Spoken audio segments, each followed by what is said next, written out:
Cricket जगत में नई बहस, श्रीलंकाई खिलाड़ियों को लगा दोहरा झटका। बांग्लादेशी कप्तान का अंपायर ने क्यों दिया साथ? एलबीडब्ल्यू वाला नियम बदले ना बदले, टाइम आउट वाला नियम जरूर बदलना चाहिए। पहली बॉल पर लगी चोट तो कौन होगा जिम्मेदार?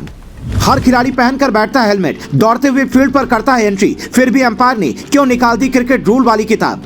क्रिकेट जगत में एक नई बहस जुड़ी हुई है। बांग्लादेश की मांग है कि ये वाला नियम बदलना चाहिए। विराट हो या फिर बटलर, हर बैट्समैन आईसीसी से यही गुहार लगाएगा कि ऐसे तो हम खेल ही नहीं पाएंगे। श्रीलंकाई खिलाड़ियों के लिए तो ये नियम ऐसा है कि बस एक नियम ने इन्हें वर्ल्ड कप से बाहर करवा दिया। 24 घंटे पहले ही खिलाड़ियों को यह खबर मिली थी कि यहाँ का क्रिकेट बोर्ड भंग किया जा रहा है। हो सकता है कि वापस लौटते ही खिलाड़ियों पर भी गाज गिरे, पर उससे पहले अंपायर ने इन्हें बड़ा झटका दिया है।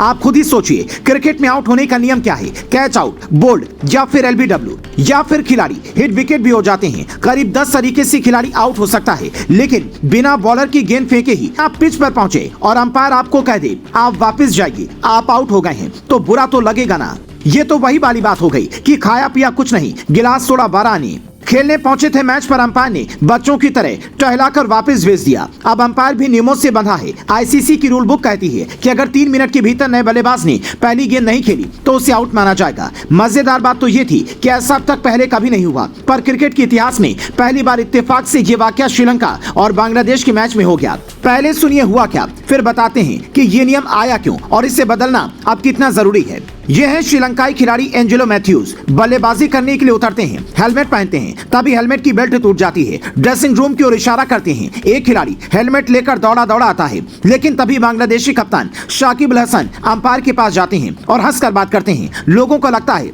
कि हंसी मजाक चल रहा होगा, लेकिन तभी अंपायर उंगली उठा देते हैं और ये देखकर एंजेलो मैथ्यूज सन्न हो जाते हैं। अंपायर से पूछते हैं, मैंने तो कोई गेंद भी नहीं खेली, ये कैसा नियम है? जिसके जवाब में अंपायर समझाते हैं कि ये टाइम आउट का नियम है। अगर 3 मिनट के भीतर आपने पहली गेंद नहीं खेली और विरोधी टीम ने अपील कर दी तो खुद ब खुद आउट हो जाएंगे। अब आपको पवेलियन लौटना होगा। गुस्से में मैथ्यूज पवेलियन लौटते हैं, पर उनके दिल में ये कसक रह जाती है कि आखिर ये नियम क्यों है। तो सुनिए इसकी वजह क्या हो सकती है।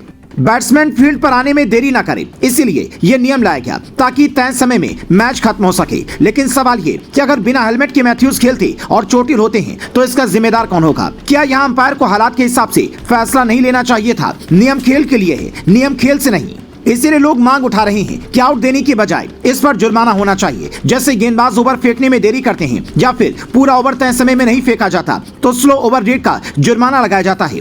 हालांकि कुछ लोगों का कहना है कि मैथ्यूज ने अगर अंपायर को यह बताया होता कि हेलमेट बांधते वक्त वो टूट गया है, मुझे नया हेलमेट चाहिए, तो शायद बच सकते थे। उन्होंने खुद ही फैसला ले लिया, इसीलिए आउट करार दे दिए गए। शायद मैथ्यूज आउट नहीं होते तो श्रीलंका के पक्ष में ये मुकाबला जा सकता था, पर बांग्लादेशी कप्तान के इस रवैये की भी आलोचना हो रही है।